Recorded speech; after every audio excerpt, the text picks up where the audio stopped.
What's the crusade you're going on? A mission to live your life's purpose and passion. What if this year is the last year of your life? What's your God-sized dream? What do you stand for? Live your best life this year. Now, that's the time. I'm going on a crusade to change people's mindsets every single day. So are you on board?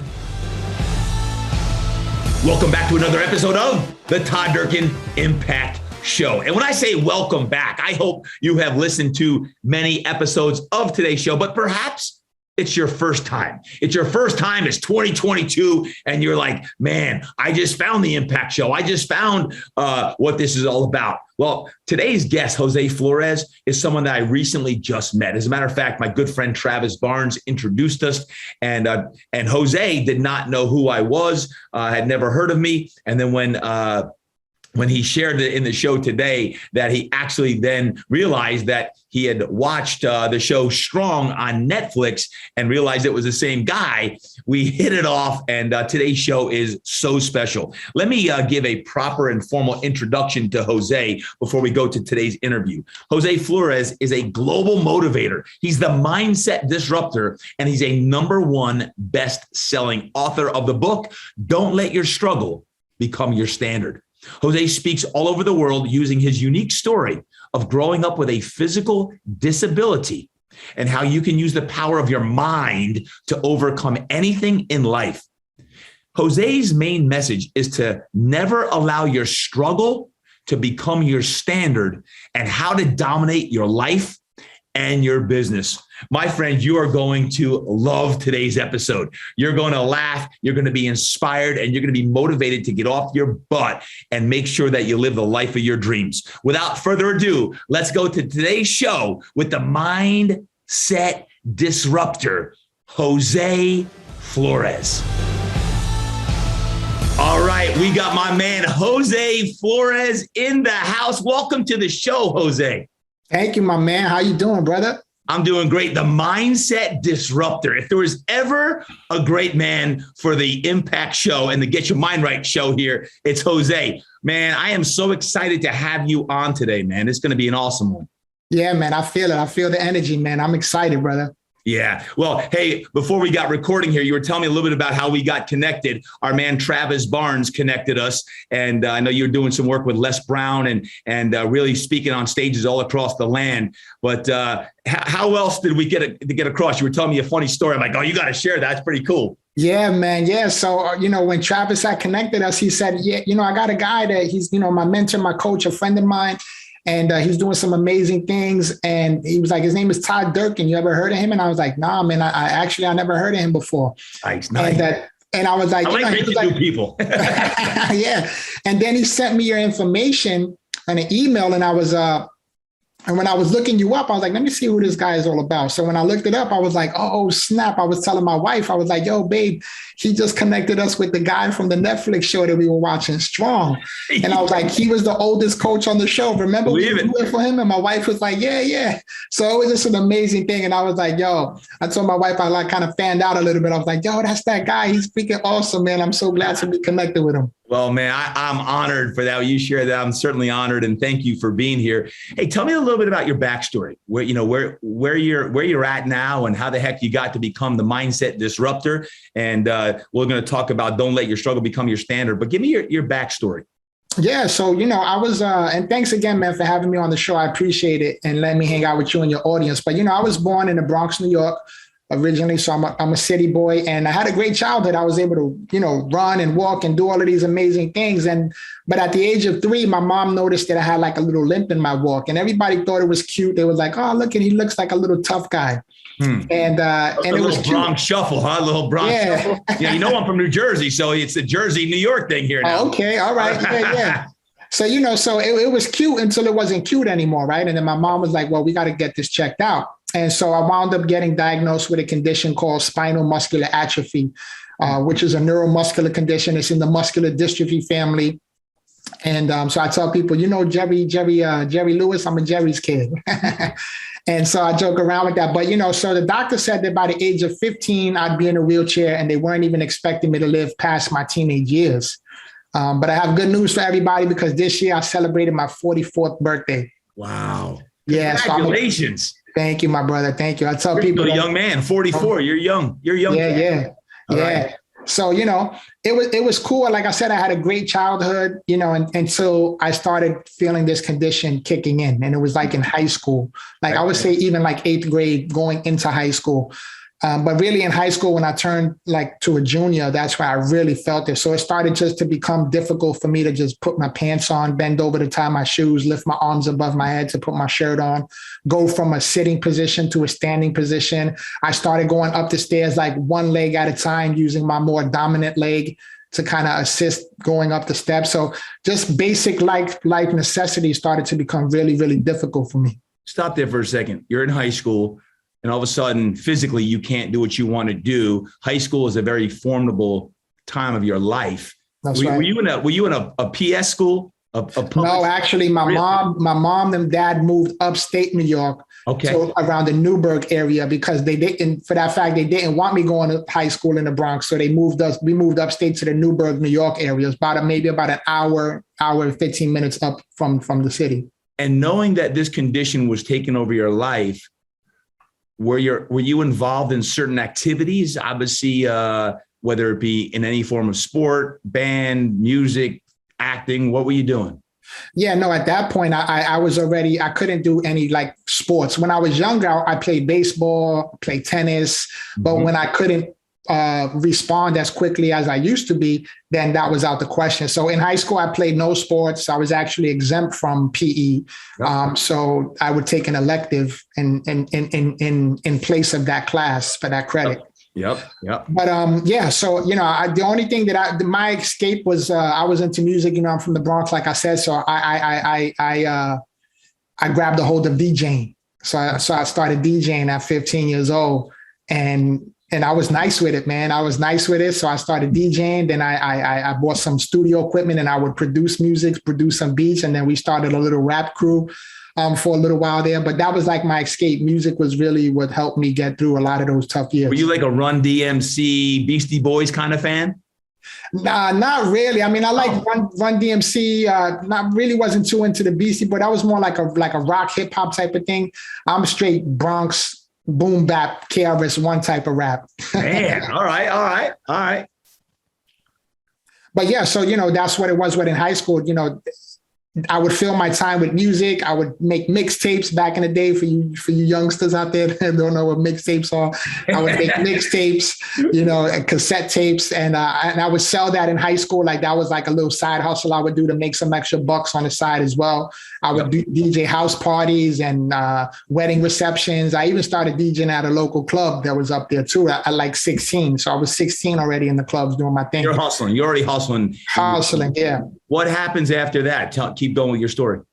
So, so after that, my dad was he was a Marine vet. He passed away when I was 10 years old. So he was never really in my life.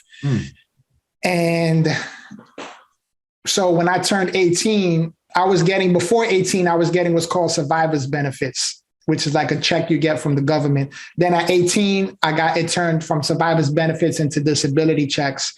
And I wound up moving from the Bronx, New York at the age of 22 to down to Fort Lauderdale, Florida, where I currently reside. And I lost my ability to walk like just a few months after I moved down here. So here I am, 22 years old, thinking I'm about to go to a new state, new experiences, new relationships, a new life, a new beginning. And I lose my ability to walk. And now I'm in a dark place. And I'm like, man, there's no light at the end of the tunnel. What the heck am I going to do now? So I was just like feeling sorry for myself. Oh, woe is me, stinking thinking, never thinking that I'm going to do anything great. Always trying to wonder if people are going to accept me now for this new way of living that I have to live, from being able to walk, now being in a wheelchair, and just everything, all the stereotypes and stigmatisms that come with people with physical disabilities. Yep. And so what happened? You're 22. You're in a wheelchair. All your buddies are probably out going to clubs and doing their thing. And well, that's the thing. I moved to Florida. I didn't know anybody. So all my peoples were still in New York. And so I was really feeling lonely, depressed to a certain extent. I wasn't like full on depression because I've always had try to maintain a positive attitude, but I did suffer through some mild depression and just loneliness because I didn't have anybody down here. And so A couple months passed by and I'm like, yo, who the heck can live off of a measly $850 a month check from the government? So I'm like, I got to do something. So I went and started applying for some jobs. Nice. So I wound up getting a job. My cousin worked for a timeshare company. He was a manager and he got me in, right? He got me in. So, and I was there for 10 years. So I have a 20-year corporate America background. I went from that company to another company. But within that time frame of the 20 years, bro, I was just the average Joe Schmo. Yep. You know what I mean? Living the average life, living the rat race, 9-to-5 job, doing the same thing, rinse, wash, repeat for 20 years. Until I finally got sick and tired of being sick and tired. And I was like, yo, there's got to be more to life than just living and dying in his wheelchair, man.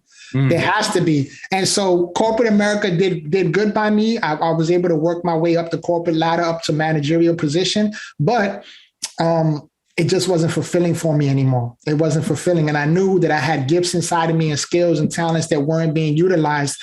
And I was like, I got to start doing something with this because I know I could be making more impact than what I'm currently doing. And I know I was making impact even at my job. People would see me showing up before I clocked in, staying after late, smiling, positive attitude. So I know I was inspiring people at the workplace, but to me, I was capable of doing so much more. Todd, you know what I'm saying? What was that moment, Jose?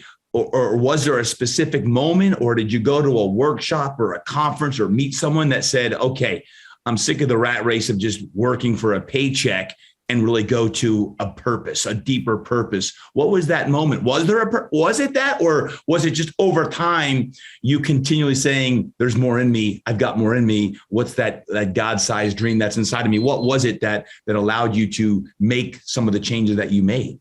Yeah, it was a little bit of both, man. It was, the time that had passed and me telling myself there's more that I can be doing.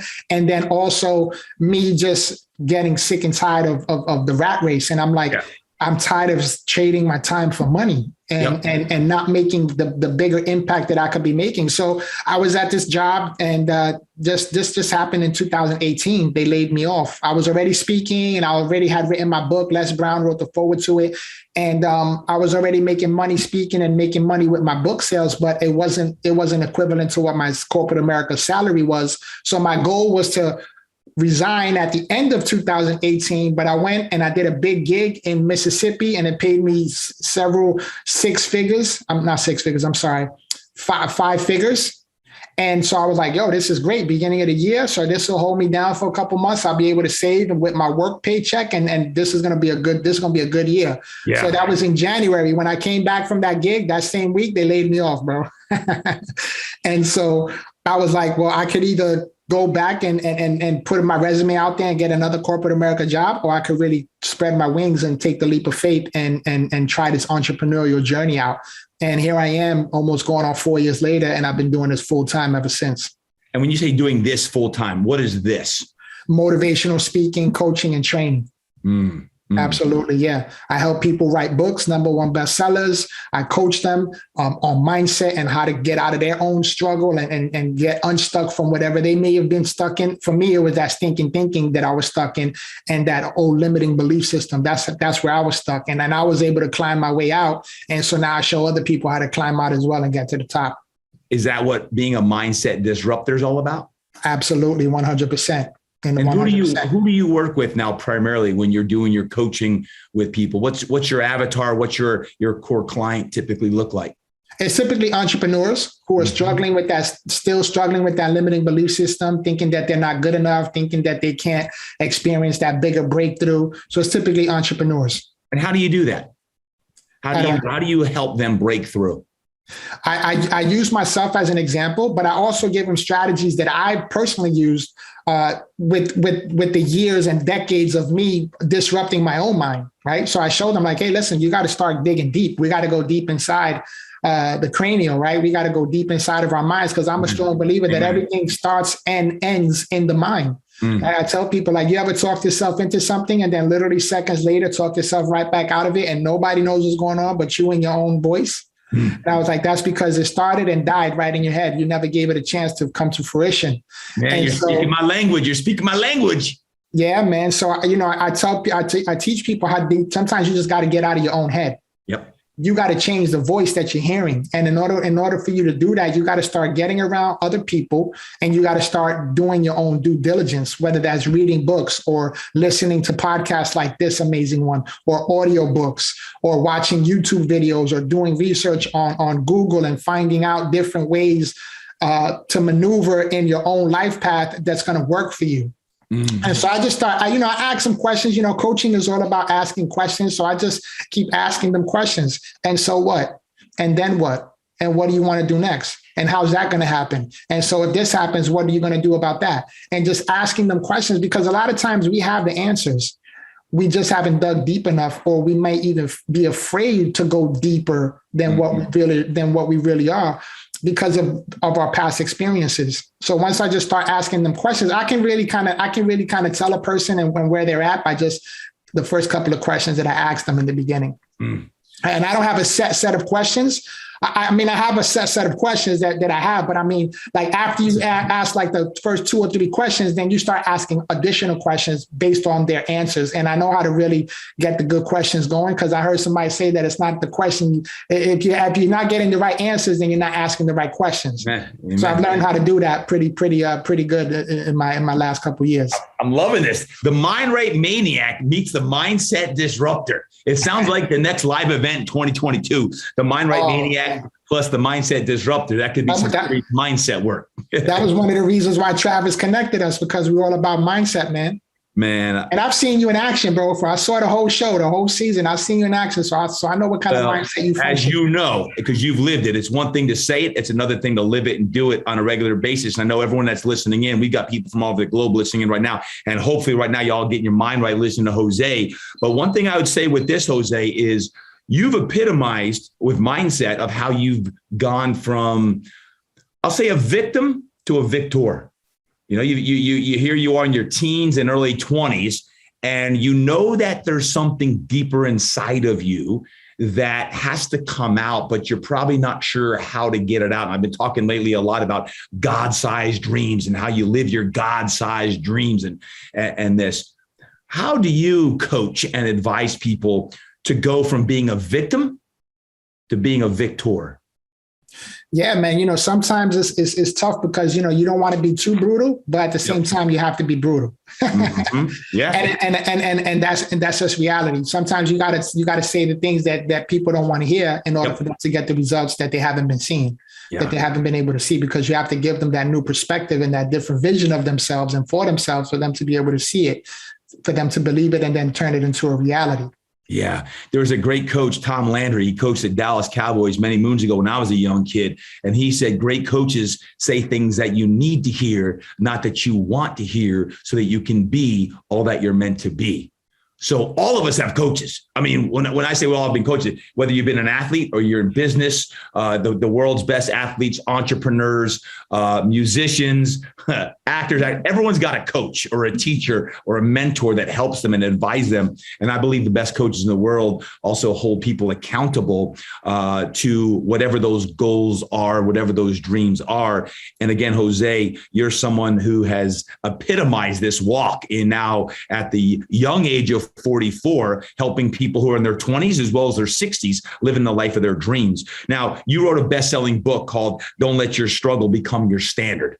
Talk to me about that.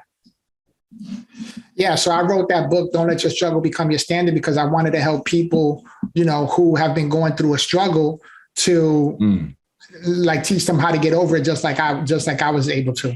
And it doesn't matter what the struggle is. The struggle could be, depression or low self-esteem. My struggle is visible, right? I have the wheelchair. I can't put it in my pocket. I can't hide it. It is what it is. So I try to show people that, listen, whatever yours is, there's a way to overcome it. And let me show you how. And if you need to, let's do it together. Jose, do you ever think now that being in a wheelchair and your quote disability has been one of your biggest blessings in your life? Absolutely, man. 100%. I actually attribute it to my disability, to my condition. And because I tell people that, it's not so much about the process that you're going through and the process that you have to get through that's as important as the person that you're becoming.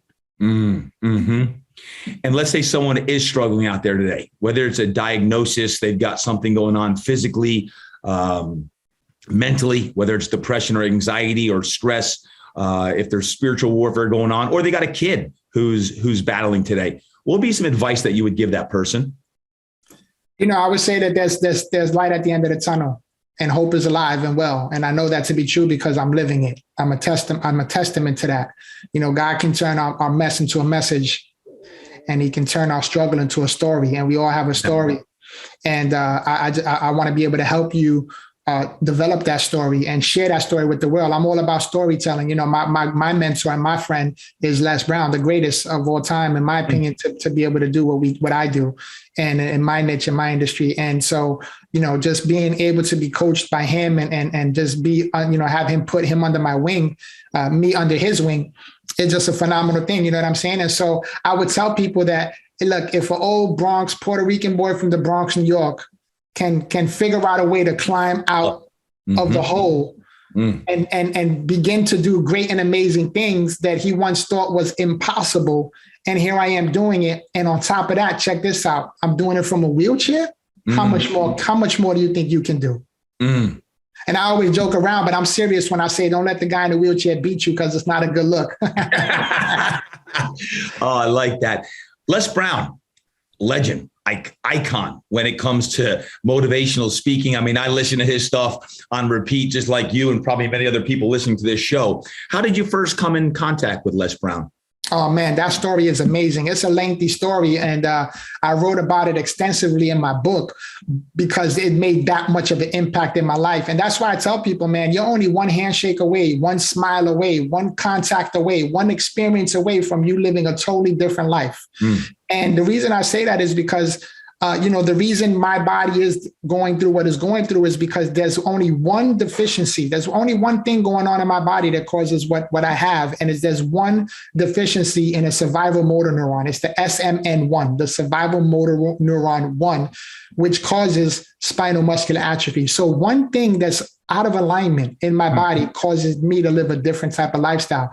But the same way that one thing that's out of alignment can cause me to live a different type of lifestyle can cause you to get in alignment with the life that you want, that can cause you to live a different type of lifestyle as well.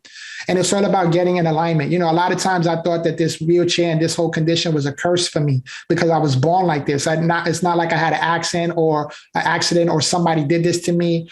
I was born like this, so I thought it was a curse. And it just so happened that the curse actually was a blessing in disguise. And because of what I had to go through my entire life, that's allowed me to become the man that I am today and the person I am today. And, me going back to your question, meeting Les Brown, it was like a crazy little, he was on tour and he was coming to South Florida. So I had to literally chase him through 3 different counties, Broward County, which is Fort Lauderdale area, West Palm Beach County, which is West Palm, and then Miami-Dade County, which is in Miami. And that's where I finally caught up to him on that third leg of the race. I finally caught up to him. And I had my speaker kit ready. I was prepared. I was ready, right? I always tell people, stay ready so you don't have to get ready. So when I had because when the opportunity comes, right? Whitney Young Jr. says this, and I love this quote. He says, it's always better to be prepared for an opportunity and not have one than have an opportunity and not be prepared. So when I met Les Brown, I was ready. And so I had my backpack filled with speaker kits, little envelopes with DVDs, business cards, testimonials, and a little video of me that I had put together. And so when I met Les Brown, I saw him walking through the audience and we locked eyes, and he saw me, he kind of gave me the little head nod. And then he came towards me and I said, hey, man, I've been following you all over South Florida. I was like, man, and I finally caught up to you. I was like, do you mind if I give you a hug and take a quick picture? And he was like, yeah, sure. So he gave me a hug. Which is ironic because I can't lift my arms up to hug people, but he gave me a hug. Interesting. And so we took the picture and I said, hey, man, do you mind if I give you my speaker kit? I'm a huge fan of yours. And I just wanted to give you my speaker kit. And if you have some time, maybe you can let me know what you think. And he was like, yeah, sure. So I gave him the speaker kit. That was on a Wednesday in 2015. That Thursday, I go back to work and I'm like, okay, business as usual. I get a phone call. I'm thinking it was somebody I was networking with. I gave hundreds of business cards away. There was about 35 people in attendance at this event, just to give you guys that are listening and watching to this some perspective. Yep. And so the next day I get this phone call and it's Les Brown. He calls me And I'm blown away. I'm at work and I'm like, oh my gosh, this guy actually called me back. and that was all she wrote, man. We've been in touch ever since, and we worked on so many projects together. I went on tour with him in 2019. It was an amazing tour. And again, man, that's what I'm saying, for those people that are watching this and listening to this, and whether you're an entrepreneur or you're in the corporate America or you're an at-home mom, or you're a single dad, and you're struggling with going through life and you haven't been able to figure it out yet, I want to let you know and encourage you that hope is still alive, and that the opportunities are still out there for you. Amen. You just have to increase your level of awareness to be able to spot those opportunities and attack life like never before, because I'm pretty sure that everybody that's listening to this can learn more, do more, and become more, and give more than what they're currently doing. Man, my man is preaching here, guys. Jose Flores, man, is our guest today on the Impact Show, best-selling author of Don't Let Your Struggle Become Your Standard. And he's got another book coming out here early 2022. What's one or two things that you've learned from Les Brown? Now, being with him for several years and working closely with him, what would be some lessons that he's taught you, whether they were verbal lessons or with working these events? What are a few of the top takeaways that you could share with our listeners today? Yeah, absolutely. That's a great question, Todd. So first thing first is that he's taught me that never let what you want to say get in the way of what the audience needs to hear. Never let what you want to say get in the way of what the audience needs to hear. So in other words, what he means by that is that you have to know who you're speaking to. You have to know who you're speaking to, because we all have information we want to give, right? We all have information we want to give, but we don't want that information to be unnecessary information that's falling on deaf ears.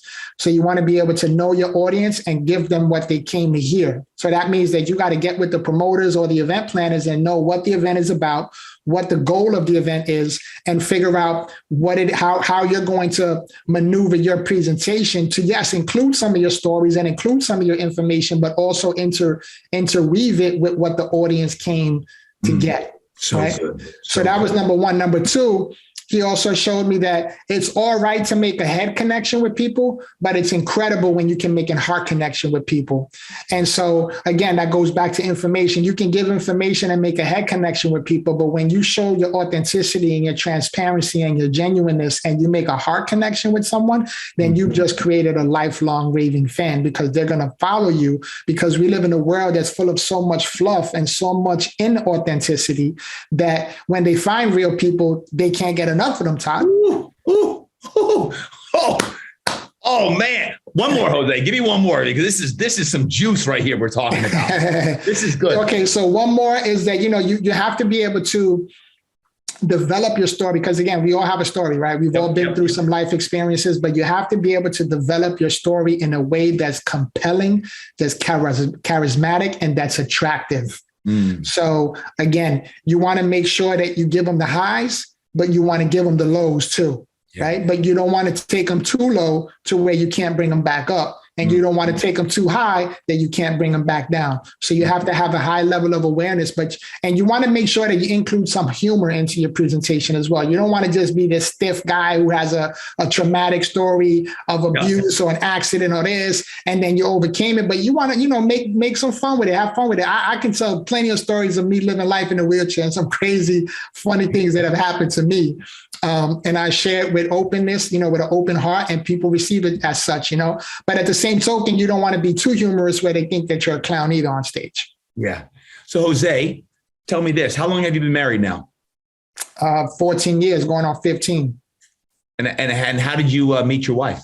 I met her at that timeshare company that I told you I started working at when I first moved to Florida. Okay. We met there. I got hired and she was already working there. We were on the same team, and we just became really good friends, man. And then, one thing led to the next. And she always tells people that she fell in love with my New York swag, because when I came from New York, I still had that, I still had a little New York look, like thug look a little bit. I had the earring and the chain and the baggy clothes, and so she kind of fell in love with that little rough boy look. But my wife and I, we've been together for 20 years, but we've been married We've been married going on 15. So she's known me basically for as long as I've lived in Florida. She's born and raised in Miami, so she's a Florida girl. But I'm glad you brought her up, man, because I always like to bring her up. She's a real rock star of my life. You way outpunted your coverage with her, man. I don't know how you did it, but you outpunted your coverage, brother. I tell people all the time, I still ask God, like, man, how did I score this one? Well, I know you've got a book coming out here early 2022, What Real Love Looks Like, and you co-wrote it with her, correct? Tell me about that. Absolutely. Yeah. It's basically, it's called What Real Love Looks Like, How to Have It All, Even When You Don't Have It All. And what we mean by that is that when I met my wife, she was at a place where she was going through a difficult time in life, and she just needed some mental resilience, some mental toughness, and some mental help, right? Because she was down and out. And I was in a place where I was physically down and out. And so when we got together, we were able to balance each other. So she helped me out physically, and I helped her out mentally. And together I tell my wife, and I tell her all the time, I'm like, babe, I'm a movement all by myself, but we're a force when we're together. And so we wrote this book to kind of show people like, hey, listen, we go through the same struggles, same challenges, same situations or similar situations than any other marriage. There's nothing new under the sun, right? My favorite book says there's nothing new under the sun. And so if we're able to navigate through marriage, and then you couple on top of that, or you add on top of that, the whole wheelchair and disability aspect of it, and we're still able to not only survive marriage, but thrive through marriage, then there's hope for everybody else out there, man. There's hope for everybody else out there. So we wrote the book because we believe we have a deep conviction for marriages. And, we're very heavily involved in our local church. We're marriage mentors. And we believe that if we can help fix, both of my wife and I both, by the way, come from broken homes. So we both believe that if we can help repair a marriage, that we can help keep a family together. Who should read the book? Who should read the book? Everyone should read the book. If you come from a broken home, read the book. If you come from a family that's full of alcoholics and drug addicts, read the book. If you're looking to find out what real love looks like in a marriage, buy the book. If you're married and you may be struggling, read the book. If you just need a marriage tune-up, and you just need to fan the flame, read the book. Because it's all about that, man. We've been through it all. You know what I'm saying? We share our struggles authentically and genuinely in the book with full transparency. Like, I used to be embarrassed to talk about some of the stuff that I have to go through, man, because I felt ashamed as a man that I have to go through this and even talk about it less. I didn't even want to talk about it. But now I'm in a place where I've been able to build my confidence level to such a point where I'm too cool to be embarrassed now. You know what I mean? And I say that with all humility. I say it with humility. Like, I'm at a place where I got my wife is a dime piece. I got the woman of my dreams. We have 2 children. We're working our own business that we own. I drive my own car with hand controls. We own our own home, and we're living an amazing life. You know what I'm saying? And that confidence comes from that. It comes from the trials and tribulations that I've gone through, to me now living in fulfillment of the blessings that God has bestowed upon my life. Wow. What's the hardest thing you deal with on a regular basis? Just my lack of mobility, physical mobility. I would say that's the most difficult thing that I deal with, to just be authentic. Like, I used to be able to do so many things on my own, and now I have to depend on my wife and other pieces of medical equipment for me to just get in and out of my wheelchair. We have to use a lift. Right? Because my wife used to be able to lift me, but she can't lift me anymore because I'm 165 pounds dead weight and I'm 6 foot tall, and my wife is 5'3". But she can't lift me anymore. And, brushing my teeth, I can still brush I can still like kind of lift my arms. I have limited mobility, but you guys can't see it on the video, but my hand is on my wheelchair armrest. So this is like as much mobility as I can do. I can't lift it higher than that. I have to depend on people for a lot of things. So I would say that's the most difficult thing that I have to deal with right now. So Jose, that's interesting, because being a man who's constantly preaching about, if you're physically or mentally you're in a bad place, we all know, quote, move more, exercise more. Motion is lotion, movement is medicine. how do you try to involve movement as part of your routine, or can't you? Do you have someone do stretching for you to get your limbs moving, or do you do any work in a pool with anybody, or do you have a trainer that does some strength work? How do you involve physical activity in your daily life for the physiological reasons of getting your endorphins and dopamine and everything released, or don't you? Yeah, absolutely, man. That's a great question. I mean, the reason why I'm glowing is because we have a lot of sex, man.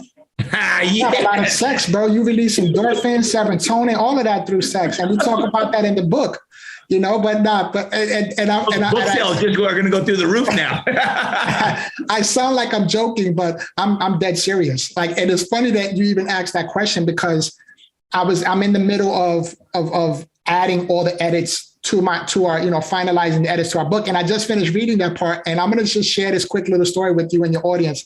But yes, I do stretch consistently, because my wheelchair is a special wheelchair where I can lift my legs up. And then I bend forward to stretch my hamstrings and my calves. And I'm not paralyzed. I can still move. My muscles are just atrophied. So it just means weak. So my wheelchair also tilts back and reclines, so I can have my feet up in the air with my head like closer to the floor, like in that inverted position. Sure. Yeah. So the blood flow comes back to my heart, and I go in the pool, frequently, not as frequently as I would like, but I do go in the pool and I do aqua therapy, and I feel great. So I do those type of things. But man, the sex thing is like what really keeps me going.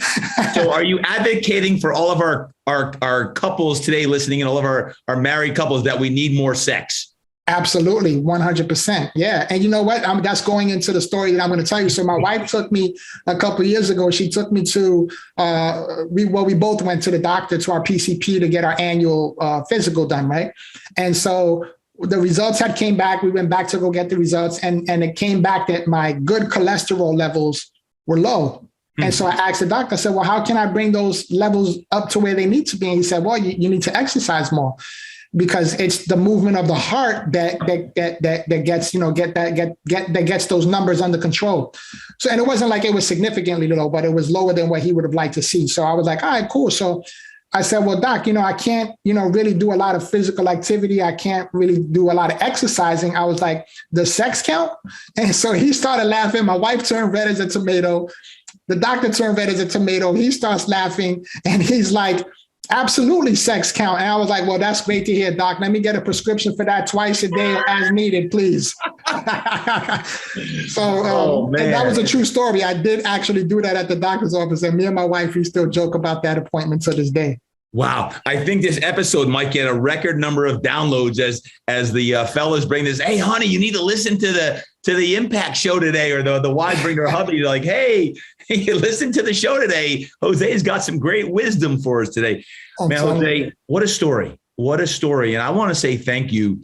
When you talk about going from victim to victor, and the mental toughness and resilience that you have demonstrated from a teen who was probably lost and not feeling like part of the crowd, to now literally impacting thousands of people worldwide with your speaking and your writing, and your next best-selling book coming up here in 2022. I just want to say thank you for all that you do, man. I'm so excited to meet you. And it looks to me like we're going to have a Mindright Maniac meets Mindset Disruptor live event sometime soon as well. Heck yeah, man. I'm totally down with that. And thank you for having me. I appreciate you taking out the time out of your day, you know what I mean, to connect with me and making this podcast happen, so that we can just impact and inspire as many people as possible. Jose, what's next for you? You got a book coming out, but what's your dream? What does your future look like if you're like, man, this is what I really want to do? I talk about legacy all the time, but what does your future look like in your mind? I talk about legacy too, man. And that's why I'm glad we connected, Todd, because, you opened up in prayer and just everything we've been talking about. I know that there's a kindred spirit there, and I know we're going to be doing some more connecting after this. But talking about legacy, my thing is that when I die, man, I want people to remember me for the guy who did a lot of things, but one thing he never did was give up. He never gave up. And even though all the odds look like they're stacked against me and my body appears to be getting weaker, I tell people every year that passes or because it's not every single year that I feel a decreased level of mobility. Sometimes it's 2 years, sometimes it's 3 years, but every so often I feel a shifting in my body. But every time, one of the reasons why I'm able to disrupt my own mind and get through this thing called life living like this is because every time I feel a shifting of my body going downward, I always make sure that I'm able to lift up my mind mentally and I keep my mind strong because I read the word of God and I read all of these books and I make sure I'm surrounded with people that are uplifting me and encouraging me and pushing me to my fullest potential. So the next thing for me, man, is just to continue to be able to enable and empower and coach other individuals on how to be able to do the same thing. Because I know a lot of times you think because of your lifestyle and because of it, like I grew up in the Bronx, I'm Puerto Rican, my family came from an island that's considered a third world country and you're in a wheelchair. So you're not supposed to make it, dude. You're not supposed to have this great life. You're not supposed to have a dime piece of a wife. You're not, oh, you have kids? No, you shouldn't have kids. Oh, you run your own company? No, you shouldn't run your own company. So I'm just constantly breaking stereotypes. And that's what's next for me is to continue breaking these stereotypes that the world has placed upon people and people like me and who deal with stuff like that I have to deal with. And I want to break those stereotypes but I want to continue to talk on bigger live stages all across the globe. I've made a nice impact here in the United States. Still territory that's been untouched, but I'm still going after it. I'm still getting after it. But I would like to go more internationally now. And I know COVID put a damper on a lot of things, but listen, man, I've been doing the way I've been able to survive, thank God, is because of Zoom and virtual, conferences and summits. And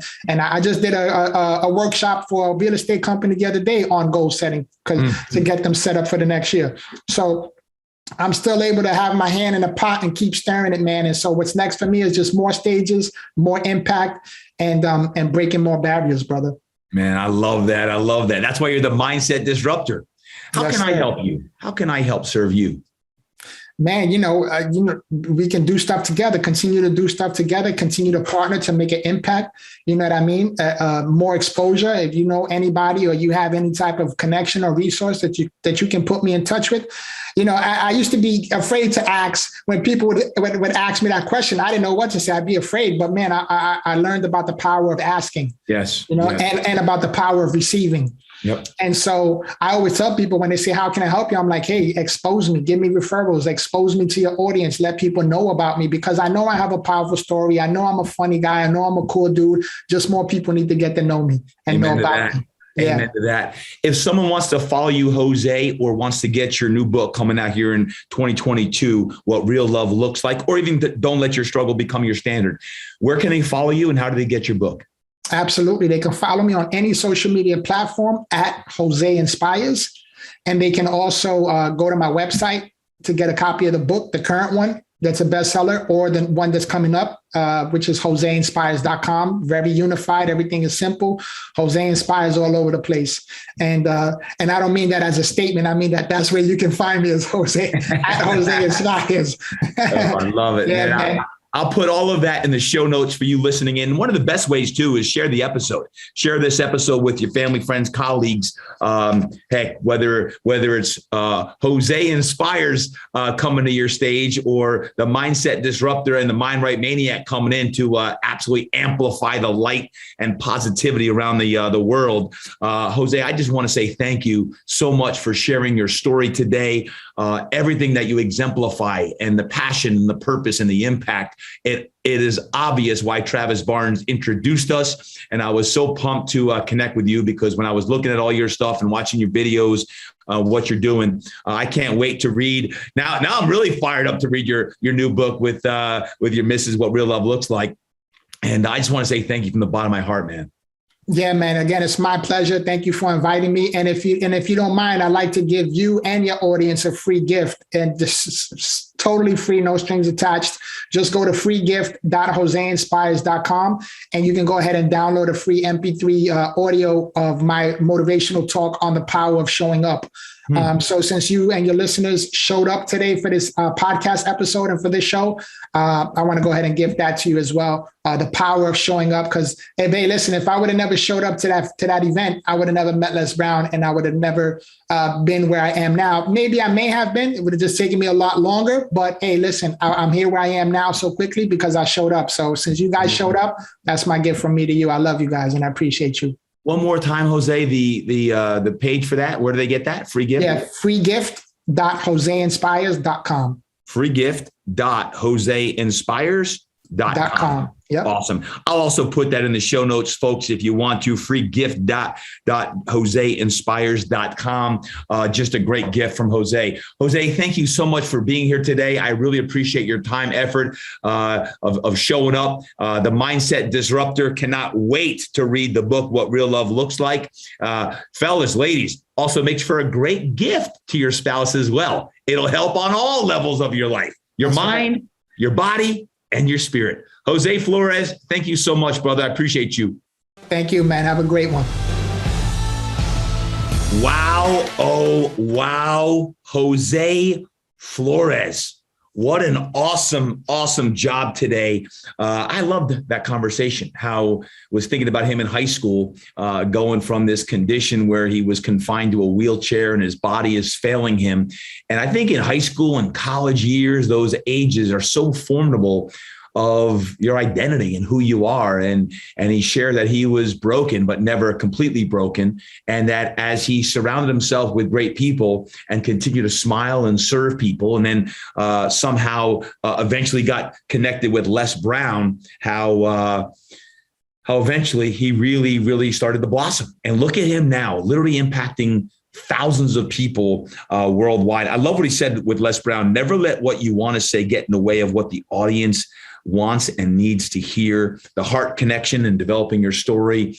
So many great lessons from Jose today. And I'm pumped to read his book, What Real Love Looks Like, coming out here in 2022. So make sure you pick up a copy of that as well. And please, make sure that you share this episode of the Todd Durkin Impact Show, whether this is your first time listening in or it's your 200 and whatever time listening in. I want you to make sure you please share this. And if you have not yet gone to iTunes and given us a 5-star rating and written a review, please do that. It really helps the show, as our mission is to reach millions of people with the show.